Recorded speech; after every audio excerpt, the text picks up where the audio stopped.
मान लीजिए आप निफ्टी 50 के सभी टॉप 50 स्टॉक में इन्वेस्ट करना चाहते हैं। क्या ये मुमकिन है? क्योंकि हर स्टॉक को अलग अलग खरीदना आपके लिए महंगा हो सकता है और मुश्किल हो सकता है।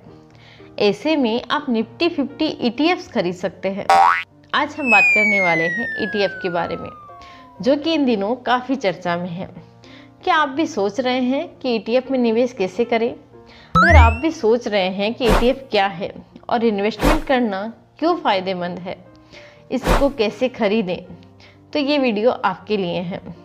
चिंता मत कीजिए, इस वीडियो में आपको आसान भाषा में सब कुछ बताऊंगी। चलिए शुरू करते हैं।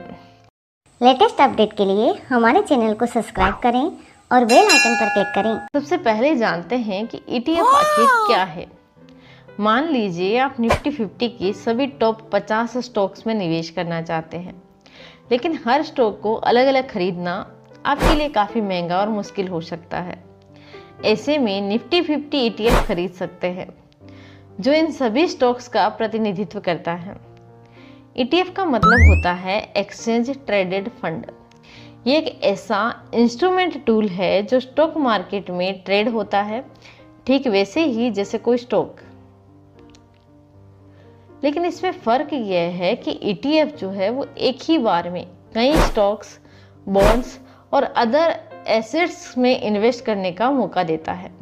जिस तरह एक सेब की टोकरी में सारे सेब एक साथ पड़े रहते हैं, उसी प्रकार ये एक टोकरी की तरह है जिसमें कई सारे शेयर्स हैं, बॉन्ड है, और वो जो टोकरी है वही ETF होती है।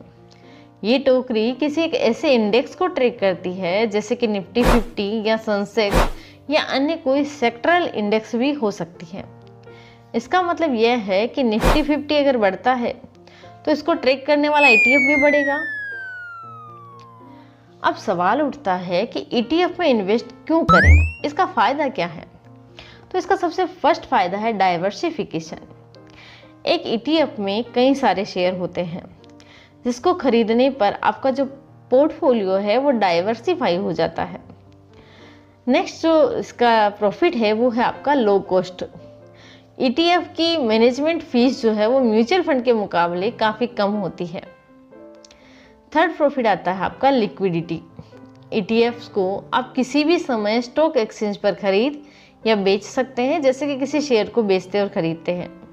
नेक्स्ट प्रॉफिट आता है आपका ट्रांसपेरेंसी, क्योंकि ETF की होल्डिंग हर दिन पब्लिक होती है, जिससे आपको पता होता है कि आपका पैसा कहाँ जा रहा है। अब सबसे अहम सवाल ये है कि ETF में निवेश कैसे करें। इसके लिए आपको कुछ आसान से स्टेप्स फॉलो करने होते हैं। सबसे पहला जो स्टेप है वह तो है आपको अपना डीमेट अकाउंट जो है वो ओपन करना पड़ेगा। Open demat account. OTF खरीदने के लिए आपके पास एक डीमेट और ट्रेडिंग अकाउंट होना ज़रूरी है। ये अकाउंट आप किसी भी ब्रोकर प्लेटफॉर्म पर, जैसे ज़रोदा हो गया, ग्रो हो गया, अपस्टॉक है, उसके ज़रिए खोल सकते हैं। नेक्स्ट स्टेप आता है रिसर्च करें। ETF में इन्वेस्ट करने के लिए इसकी रिसर्च आपको खुद ही करनी पड़ेगी, जिससे अलग अलग ETF की परफॉर्मेंस और उसकी होल्डिंग और एक्सपेंस रेशियो चेक करना होता है। थर्ड स्टेप आती है आपको ETF चुनना है। अपने इन्वेस्टमेंट टारगेट और रिस्क कैपेसिटी के अनुसार हमें ETF का चयन करना चाहिए। फिर आपको ऑर्डर प्लेस करना है। जैसे ही आप अपने ट्रेडिंग अकाउंट से लॉगिन करेंगे, आपको ETF का नाम सर्च करना होगा। उदाहरण के लिए निफ्टी 50 ETF, तो इसके बाद आप इसे स्टॉक की तरह खरीद सकते हैं।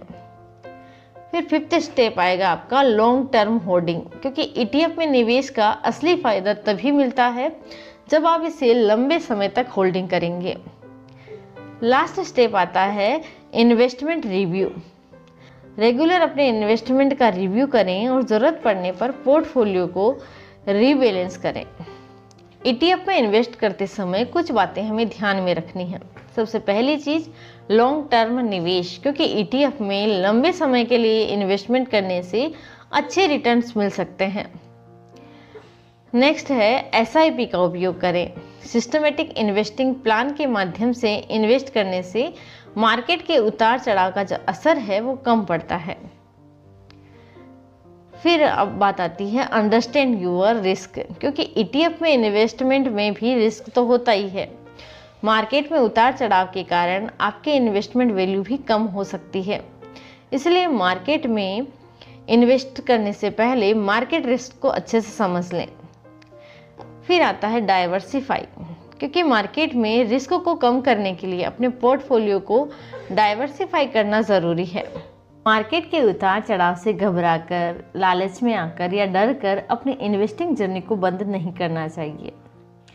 नेक्स्ट स्टेप आता है, आप रिव्यू करते रहें। आपको इन्वेस्ट करने के बाद भूलना नहीं चाहिए, बल्कि अपनी पोर्टफोलियो को हर कुछ महीने में रिव्यू करते रहना चाहिए। तो यह थी ETF में इन्वेस्ट करने की पूरी गाइड। अगर आपके पास अभी भी कोई सवाल है तो नीचे कमेंट सेक्शन में लिखें, हम आपके हर सवाल का जवाब देने की कोशिश करेंगे।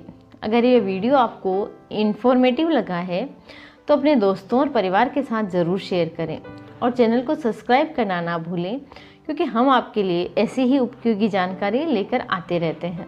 धन्यवाद।